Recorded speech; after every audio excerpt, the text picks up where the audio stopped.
we remain under a tropical ground and see what's going on, check on your friends and families and neighbors, and get to wherever you need to go. But in the meantime, please shelter in place. There's nowhere to go for the next several hours and probably into the morning.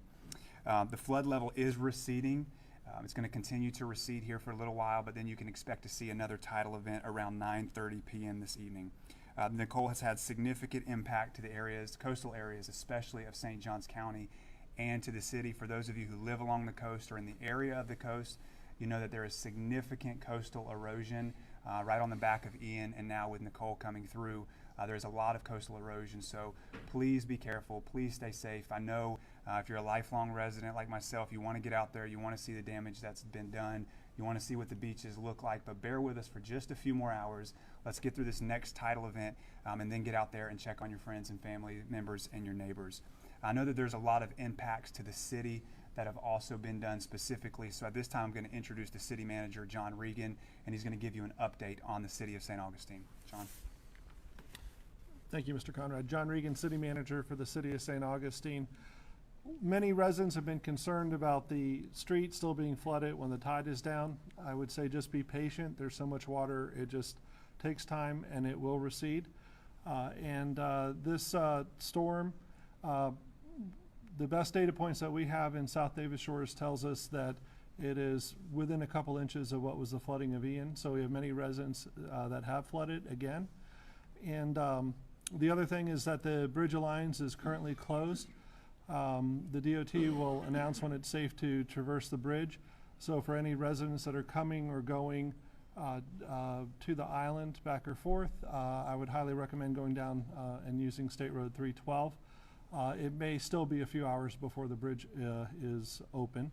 And also our police department has reported to me that in this storm, the residents of St. Augustine have done a very good job of staying home, sheltering, not excessive driving throughout the city, causing wakes. And our police department very much appreciates that from all of our residences. With that, I'll turn it back to Mr. Conrad.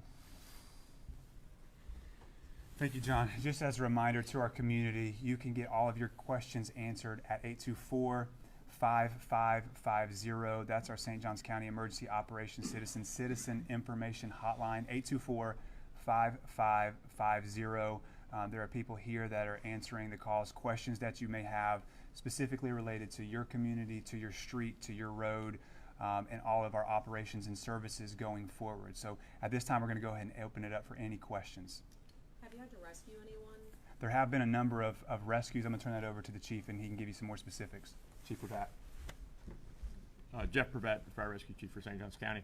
We've had multiple rescues throughout the county and downtown today. Numerous of high water, getting people out of high water, specifically on the coastal highway when the road collapsed. We did make quite a few rescues there. We witnessed an incident of law enforcement going out, meeting with a young man who brought them over to someone who, by all accounts, was shocked by an exposed wire walking through floodwaters. That's unconfirmed unless you guys are able to confirm that. Any update on the status of that gentleman who was taken to the hospital? And also, we've been seeing a lot of people walking around through the floodwaters downtown, children barefoot, people walking their dogs. What kind of obligation does the city have to block off these flooded areas and prevent foot traffic? Okay. Yeah, so let me answer that. First of all, we won't confirm any reports at this time, but what I will say is this, while we're out in front of you guys and have been since the beginning of the storm with every storm, to please be careful. And so, obviously we can't keep people from doing things that they shouldn't be done, but that's why we're up here with law enforcement, with the city, with the fire, saying, hey, please shelter in place. Please stay safe. There could potentially be down water lines, and so it takes a while for this water to get out and to return things to normal. Yes, first responders are down there from law enforcement and fire rescue, but going against the information, the recommendations that were given, asking people to use common sense, also puts the men and women in uniform in jeopardy. So we want them to also return home safely to their families. So bear with us just a little bit longer.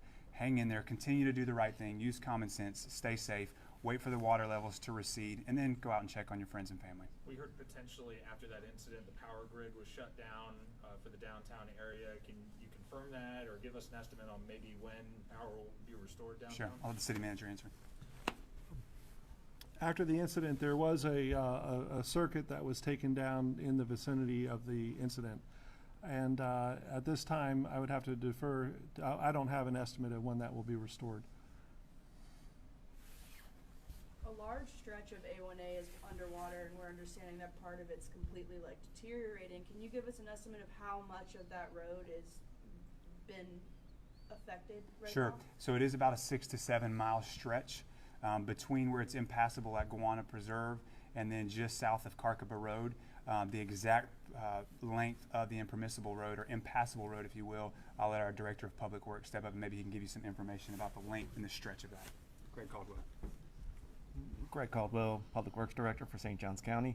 Right now, the Florida Department of Transportation is on site with crews to repair the damaged road along A1A. There are some short sections that have been compromised. St. Johns County as well is helping DOT with some of the response to this effort. Right now, the idea is to try to get this secure in anticipation of the next tidal event.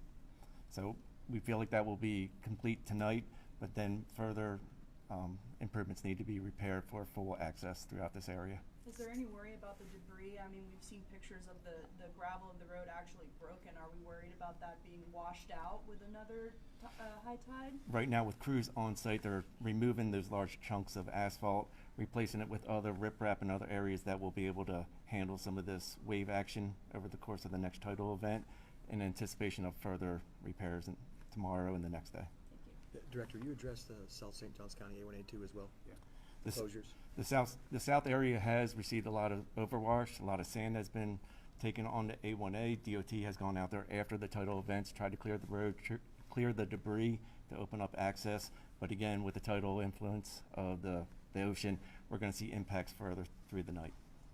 Do you know tonight's high tide is gonna be as bad as the one this morning? Any ideas? We hope that it's not going to be. It's at 9:30. The tidal conditions are expected to be a little less, but also where the storm is, as you're familiar, the wind speed and the wind direction of the storm has changed. And so now, as opposed to whipping it in, it's pulling that water out. So while the tide is going up, the water is also going out at the same time. So we are hopeful that we're going to see lesser tidal conditions than we saw this morning. But we'll wait and see, and we'll just encourage residents to continue to be safe and continue to observe it. Yes, ma'am. All right. Thank you very much.